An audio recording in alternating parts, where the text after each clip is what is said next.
You know, it's a good job I've always firmly believed that the books don't matter. Otherwise, a book about a man undergoing a standard Punisher origin story whilst at the same time trying to rescue a bunch of POWs from Vietnamese prison camps being transformed into, well, Tom Clancy's Without Remorse might have made me jolly cross. And yes, the title of this filming thing is in fact Tom Clancy's Without Remorse.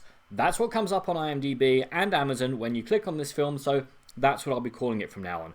Why it's called that instead of the much snappier Without Remorse, I couldn't tell you, but that's what they wanted to call this thing, and I don't want to be rude. So what exactly happens in Tom Clancy's Without Remorse, I hear you ask? Scene by scene, I have absolutely no idea, as this is a very serious, dark, and gritty film, which translates to everyone's a misery guts, all the dialogue is very, very important, and the director decided that instead of wasting money on hiring a lighting guy, they could instead hand an intern a half-dead torch and call it a day, leaving more money for terrible CGI. I'm serious! Most of the time I thought my TV was playing up the whole thing was so dark. Scenes that should have been tense and exciting were so dark and hard to see that I had no idea what was going on. Actually, that sums up Ian Fleming's Casino Royale in a nutshell. It should be really, really exciting, but it's so dark and hard to see what's going on that in the end, I just didn't care. Which is not what should be happening in a film with this much action. It doesn't help that our lead, played amazingly by Michael B. Jordan, is meant to be portrayed as a man on the edge, driven mad by the loss of his wife and unborn daughter, pursuing the people who had them killed to the ends of the earth. Instead, comes across as a bit of an idiot. Either that, or the director thought that his interrogation technique was edgy and dark, in the same way that a 14-year-old emo might consider their frankly terrible poetry to be the deepest writings into the human condition that humanity has ever and can ever know. Instead of portraying our lead as a man who'll do anything to get vengeance, the film shows that our lead needs to work out his plan in a lot more detail. As most of the time, his plan works through sheer luck/plot armour, rather than allowing things to progress in a logical or realistic fashion in this allegedly realistic film.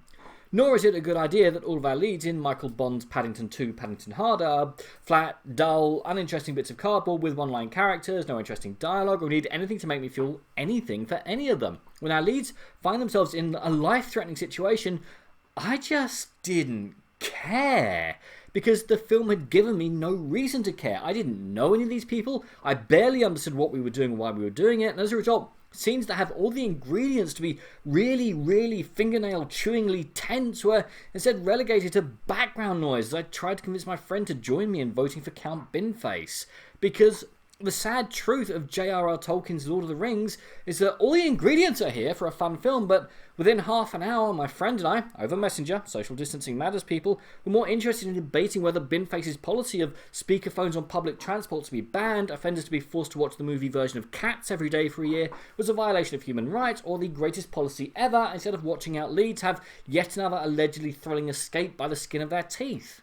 Well, I say thrilling escape by the skin of their teeth, but sadly Suzanne Collins' The Hunger Games has very repetitive fight scenes, with the film running the whole gamut from grimy buildings, the same interrogation technique, which didn't really work the first time, to a grimy building. There is one sort of fight scene set in a prison where a character has several guards in his cell and is threatening to start snapping necks, and everything gets sort of tense, only for the character to be told that his taxi has arrived, and just like that, the whole thing's over. Never gets mentioned again. I mean, this whole thing was set up, built up, and then just discarded before it had time to reach any sort of conclusion or even serve a point beyond trailer fuel, and it goes on like that. A plane crash falls flat, one character desperately trying to hold back waves of enemies so that their teammates can have enough time to escape, in a move that looks and feels like it's meant to be the emotional highlight of the movie as the orchestra swells, had me not on the edge of my seat but instead casually glancing at my screen to see what all the noise was about. As for the plot of Lee Child's Jack Reacher, it's as predictable as I thought it was going to be. You'll probably have spotted the big twist by the half an hour mark, and within 45 you'll have twigged that this film cares less about its plot than you do. The villain's motive is interesting, but really poorly explored, instead coming out in a confused monologue barely 10 minutes before the end credits started to roll, leaving me more confused than anything else. I mean, back in the 80s, this would have starred Arnie and been an absolute blast, but in 2021, C.S. Lewis' Chronicles of Narnia is a dull, uninteresting slog of a film. If it had developed its characters a bit more, thrown in a bit of humour, had the odd scene in daylight, or even better, had some decent lighting during its continuous, unending fight scenes, then this could have been fun and impressive, but instead, it's been on. I enjoyed bits of it, but I won't be watching it again, and I'm not excited in the slightest for the heavily baited, sadly inevitable sequel, which is going to have less in common with its source material than this.